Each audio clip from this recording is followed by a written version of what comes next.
What family medical emergency did your parents refuse to believe until it was almost too late?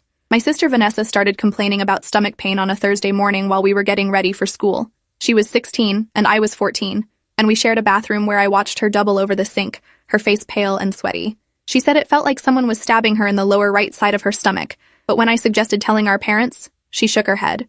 They'd just say I was trying to get out of my history test, she muttered, straightening up with visible effort. Our parents had this thing about toughness, about not giving in to weakness or seeking attention through complaints. Vanessa was right, that they wouldn't take it seriously. By lunchtime, Vanessa texted me from her classroom saying the pain was getting worse. She'd gone to the nurse twice, but the nurse just gave her crackers and said it sounded like gas, or maybe her period's starting.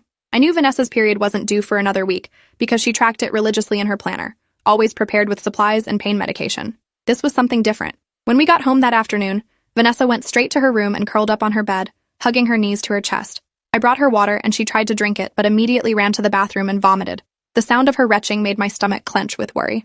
Our mother came home from work around 6 and found Vanessa still in bed, refusing to come down for dinner. Mom stood in the doorway of Vanessa's room with her arms crossed, that expression on her face that meant she thought someone was being dramatic. "What's wrong with you?" she asked in a tone that made it clear she expected the answer to be nothing serious. Vanessa explained about the stomach pain and the vomiting, and Mom's expression didn't change at all. "You're probably starting your period," Mom said dismissively. "Take some Tylenol and use a heating pad.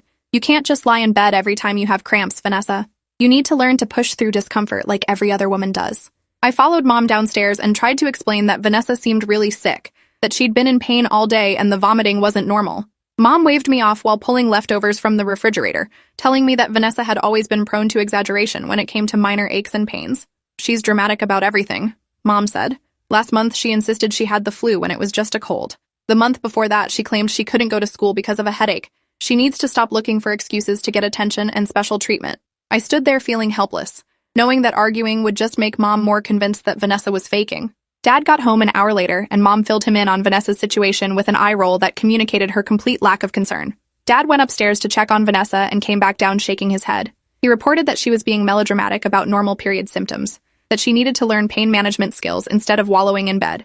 He said when he was growing up, people didn't make such a fuss about routine discomfort. They just took an aspirin and got on with their responsibilities. Mom nodded in agreement, and they both settled in to watch television, like everything was fine, like their daughter wasn't upstairs in obvious distress. I snuck back to Vanessa's room after dinner and found her in worse condition than before. Her face had gone from pale to grayish, and sweat soaked through her shirt despite her shivering under 2 blankets.